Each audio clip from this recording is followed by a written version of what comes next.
Hello दोस्तों, आज के दिन हम लोग अपना करने जा रहे हैं एक्सप्लेनेशन, जो कि है देवरा मूवी का। तो चलिए शुरू करते हैं। कहानी का केंद्र एक गांव है जहां गरीब लोगों पर अत्याचार हो रहा है और एक ताकतवर व्यक्ति सैफ अली खान द्वारा निभाया गया किरदार उनका शोषण कर रहा है। नायक जूनियर एनटीआर गांव के लोगों की मदद करने और न्याय स्थापित करने के लिए सामने आता है। 1996 में एक उच्च स्तरीय सुरक्षा बैठक में 1996 के क्रिकेट विश्व कप के लिए दया और उसके भाई येती से होने वाले सुरक्षा खतरों पर चर्चा होती है। पुलिस येती के गुर्गे को पकड़ती है ताकि उससे येती के ठिकाने के बारे में पूछताछ की जा सके। येती को आखिरी बार मुरुग नाम के एक राजनीतिज्ञ के साथ देखा गया था, जो तस्कर भी है।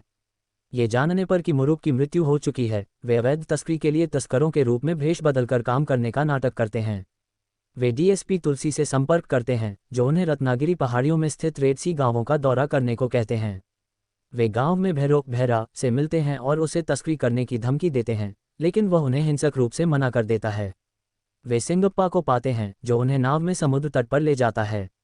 अधिकारी उसे रिश्वत देने की कोशिश करता है और हीरे की अंगूठी दिखाता है, जिसे सिंगप्पा अचानक समुद्र में फेंक देता है। जब अधिकारी अंगूठी लेने के लिए गोता लगाता है तो उसे समुद्र तल में कंकाल मिलते हैं। सिंगप्पा कहानी सुनाना शुरू करता है, जो 1980 के दशक से शुरू होती है। इन गांवों के निवासी एक समय में समुद्र की रक्षा करने वाले योद्धा थे, लेकिन भारत की स्वतंत्रता के बाद वे अप्रासंगिक हो गए और कुख्यात रेडसी में तस्करों के रूप में बदल गए। रेडसी का नाम उन दुश्मनों के खून से पड़ा है जिनसे योद्धाओं ने भूमि की रक्षा की थी। देवरा उन गांवों के मुखियाओं में से एक हैं और मुरुग के लिए व्यापारी जहाज़ों से तस्करी करने वाले समूह का हिस्सा हैं, जिसमें भैरा भी शामिल है, जो रत्नागिरी पहाड़ियों के एक अन्य गांव का मुखिया है। उन्हें पता नहीं था कि वे अवैध हथियारों की तस्करी कर रहे हैं, जिनका उपयोग डकैतियों में किया गया, और ऐसी ही एक घटना गांवों के पास हुई। एक तस्करी अभियान के दौरान उन्हें तटरक्षक पकड़ लेते हैं और पोत के कमांडर इरफान ने उन वस्तुओं का खुलासा किया जिन्हें वे तस्करी कर रहे थे और कैसे वह योद्धाओं के वंशजों से सम्मान की उम्मीद करता था। देवरा का हृदय परिवर्तन होता है और वह तस्करी बंद करने का निर्णय लेते हैं, जिसे अन्य मुखियाओं, जिनमें भैरा भी शामिल है, ने पसंद नहीं किया। वे उन्हें मारने की योजना बनाते हैं लेकिन असफल होते हैं। देवरा सफलतापूर्वक गांव वालों को तस्करी के लिए समुद्र में जाने से रोकते हैं। बाद में एक हत्या के प्रयास के बाद वह गायब हो जाते हैं और समुद्र तट के पास एक चट्टान पर संदेश लिखते हैं कि जो भी तस्करी के लिए समुद्र में जाएगा वह उसे मार देंगे।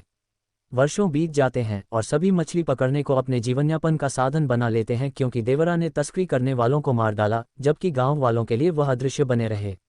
उनके पुत्र वरा का स्वभाव देवरा से बिल्कुल विपरीत है, जिन्हें बहादुर योद्धा के रूप में देखा जाता था।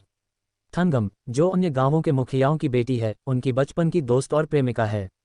वह अपने भाव प्रकट करने से इनकार करती है जब तक कि वरा अपने पिता का सम्मान बढ़ाने के लिए कुछ नहीं कर लेता। शांत स्वभाव के वरा अपने परिवार को अपने पिता के बारे में भुलाने की कोशिश करते हैं, जो उनके अनुसार उन्हें छोड़कर चले गए। दूसरी ओर भैरा एक निजी सेना तैयार करता है, जिसमें उसके मित्र कंजुरा का पुत्र भी शामिल है, ताकि देवरा को मार सके। येती और मुरुग फिर से भैरा को उनके लिए तस्करी करने और देवरा को मारने का प्रस्ताव देते हैं, जो उनके कार्यों में सबसे बड़ी बाधा है। भैरा के आदमी देवरा की बेटी और पत्नी से उनके समुद्र में ठिकाने के बारे में पता लगाने के लिए छेड़छाड़ करने लगते हैं, जबकि वरा शांत रहता है और हिंसा से दूर रहता है। वार्षिक आयुध पूजा के दौरान वरा अंततः भैरा के आदमियों को हरा देता है। उसकी अप्रत्याशित वीरता को देखकर और उसकी बहन के साथ छेड़छाड़ करने के बाद अनजाने में उसके एक आदमी को मारने के बाद भैरा वरा के सामने ये शर्त रखता है कि अगर वह उसकी सेना में शामिल नहीं हुआ तो वह उसके गांव के सभी लोगों को मार डालेगा, जिसमें उसका परिवार भी शामिल है। वरा तस्करी अभियान और देवरा को मारने के लिए उनसे जुड़ जाता है। सिंगप्पा देवरा की पत्नी को बताता है कि देवरा की बहुत पहले मृत्यु हो चुकी थी और वरा ही था जिसने देवरा के मरने के दिन से तस्करों को मारना शुरू किया था और वह देवरा का रूप धारण कर रहा था। उसकी कायरता की हरकतें महज एक दिखावा हैं ताकि गांव वालों को उस पर शक न हो, और वही वह था जिसने समुद्र तट की चट्टान पर नोट लिखा था ताकि सभी यह सोचें कि देवरा जिंदा है और भेष में रेडसी की सुरक्षा करता है। इस बीच वरा भैरा के आदमियों को मारकर उनके शवों को समुद्र तट पर ले आता है। गांव वालों में और भी ज्यादा डर पैदा करने के लिए वरा खुद को भी चिन्हित करता है सिंगप्पा और देवरा के वफादार सहयोगियों के सामने कि उसने अपने पिता के खिलाफ किया। अंडरकवर पुलिस अधिकारी द्वारा देवरा के हत्यारे के बारे में पूछे जाने पर सिंगप्पा बताता है कि उसे वरा ने मारा था जिस दिन भैरा के आदमियों ने उस पर हमला किया था। तो गाइस, ये इस मूवी का पार्ट 1 था, और पार्ट 2 देखने के लिए मेरे चैनल को सब्सक्राइब और बेल नोटिफिकेशन को ऑल पे रखें।